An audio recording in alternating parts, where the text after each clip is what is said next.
साहू, सहायक प्राध्यापक भूगोल, शासकीय स्नातकोत्तर महाविद्यालय कुरुद, आपका हार्दिक स्वागत करता हूँ।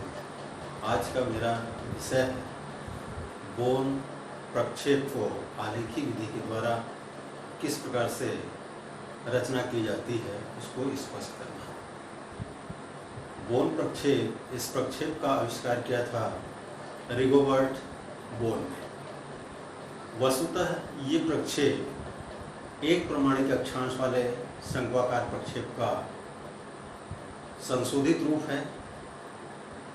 एक प्रमाणिक अक्षांश वाले शंक्वाकार प्रक्षेप में जहां हम मानक अक्षांश पर ही देशांतर रेखाओं के बीच की दूरी की गणना करते हैं, वहीं इस प्रक्षेप में सभी देशांतर रेखाओं के बीच की दूरी की गणना अलग अलग की जाती है। इस प्रक्षेप को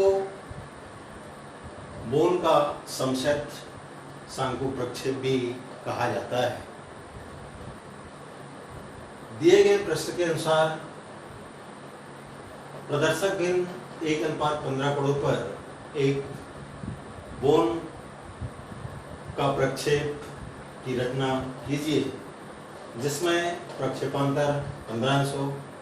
प्रक्षेप का अक्षांशीय विस्तार 15 अंश उत्तरी अक्षांश से 75 अंश उत्तरी अक्षांश तथा देशांतरीय विस्तार 15 अंश पूर्वी देशांतर से 165 अंश पूर्वी देशांतर तक। मानक अक्षांश 45 अंश उत्तरी अक्षांश को माने। दिए गए प्रश्न के अनुसार सबसे पहले हम लघुकृत गोले का अर्धव्यास ज्ञात करेंगे। रेडियस, लघुकृत गोले का अर्धव्यास अर्थात r बराबर होता है पृथ्वी का वास्तविक अर्धव्यास बटे प्रदर्शक भिन्न का। पृथ्वी का वास्तविक अर्धव्यास 63 करोड़ 50 लाख और प्रदर्शक भिन्न का हर है 15 करोड़। ये सेंटीमीटर में है, इसलिए रेडियस 15 करोड़ से अगर हम 63 करोड़ 50 लाख को भाग देते हैं 4.23 सेंटीमीटर रेडियस इसका आता है। अब इस प्रक्षेप की रचना करने के लिए सबसे पहले ये 4.23 सेंटीमीटर का एक रेडियस लेंगे डिवाइडर से। O को केंद्र मानकर A और OB एक वृत्त का चतुर्थांश निर्मित कर लेंगे। चूंकि प्रक्षेप का अंतराल 15 अंश है, इसलिए 15 अंश O पर केंद्र मानकर चांदे की सहायता से 15 अंश, 30 अंश, 45 अंश, 60 अंश और 75 अंश का कोण बना लेंगे। जैसे इसमें OC रेखा ये 15 अंश के कोण को, OD रेखा 30 अंश, OE रेखा 45 अंश, OF रेखा 60 अंश और OG रेखा ये 75 अंश उत्तरी अक्षांश को इंगित करता है।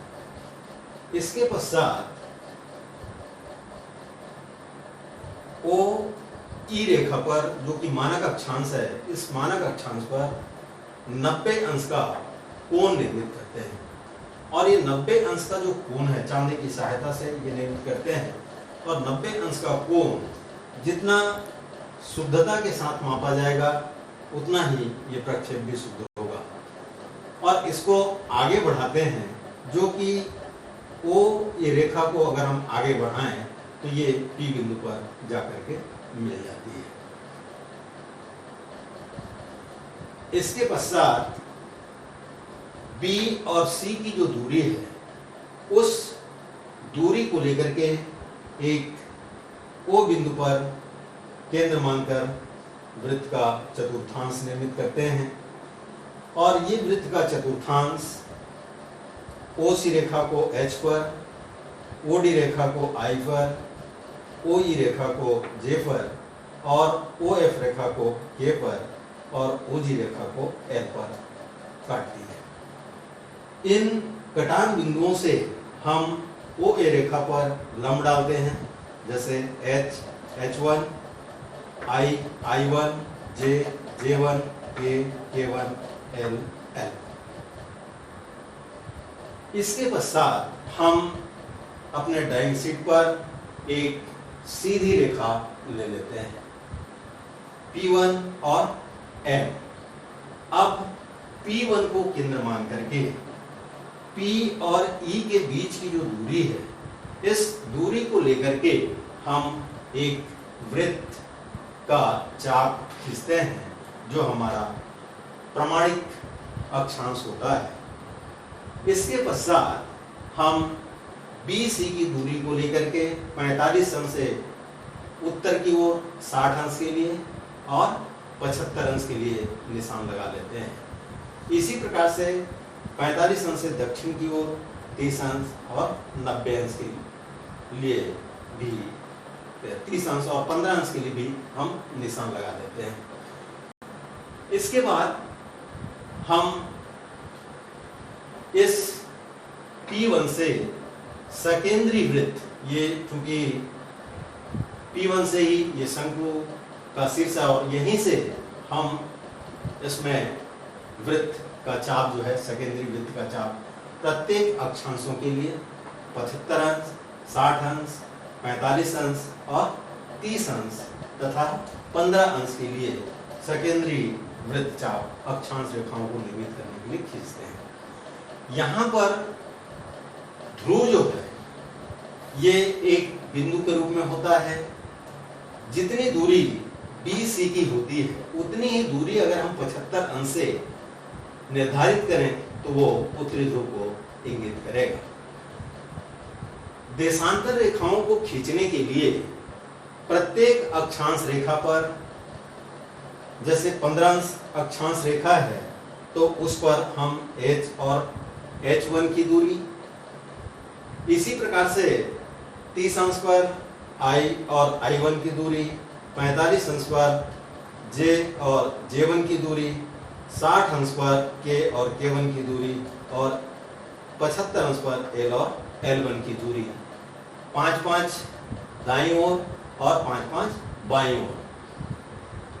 और देशांतर रेखाओं को, ये जो कटान बिंदु है जो प्रत्येक अक्षांश वृत्त को 5-5 स्थानों पर काटती है, बराबर बराबर भागों में इसको विभाजित किया जाता है, उन्हीं बिंदुओं को मिलाते हुए हम देशांतर रेखाओं को पूर्ण करते हैं।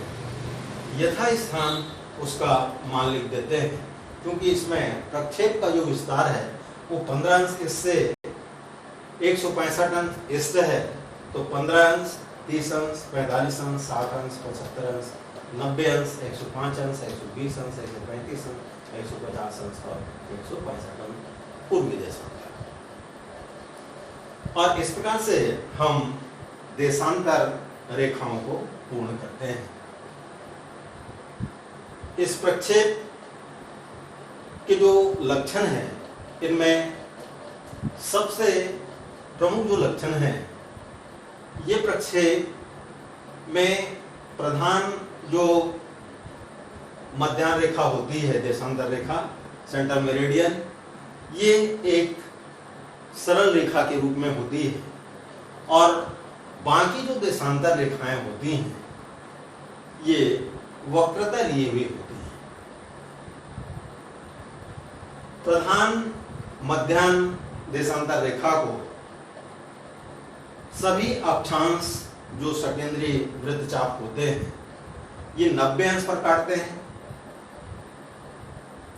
अगली विशेषता, दो देशांतरों के बीच की जो दूरी है ये एक अक्षांश पर तो बराबर होती है, लेकिन जैसे जैसे हम उत्तर की ओर जाते जाते हैं दो देशांतर रेखाओं के बीच ये दूरी जो है कम होती जाती है और वक्रता लिए हुई होती है। इस प्रक्षेप के गुणों को अगर हम देखें तो ये प्रक्षेप एक समक्षेत्र प्रक्षेप की विशेषता रखता है। जैसे जैसे हम उत्तर और दक्षिण की ओर जाते जाते हैं वैसे वैसे देशांतरों के आधार पर अंतर आते जाता है, लेकिन इस प्रक्षेप में हम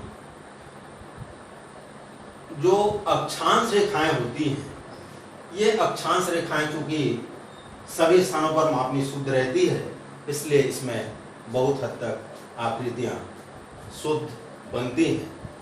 इस प्रक्षेप की उपयोगिता को अगर हम देखें तो इस प्रक्षेप का उपयोग बड़े बड़े महाद्वीपों क्षेत्रों के लिए, जैसे उत्तरी अमेरिका, दक्षिण अमेरिका, यूरोप, एशिया, ऑस्ट्रेलिया के सभी बड़े देशों के लिए इसका उपयोग ज़्यादातर किया जाता है। इसके साथ साथ जिन देशों का देशांतरी विस्तार कम होता है, जैसे चिली, ऐसे देशों के लिए ये प्रक्षेप बहुत ही उपयुक्त माना जाता है। इसके अतिरिक्त फ्रांस, बेल्जियम, इन देशों के भी मानचित्र इसमें अधिकता से बनाए जाते हैं। स्थलाकृतिक मानचित्रों का निर्माण करने के लिए इस प्रक्षेप का बहुतायत से उपयोग होता है। आशा है ये जानकारी आपके लिए लाभप्रद होगी। धन्यवाद।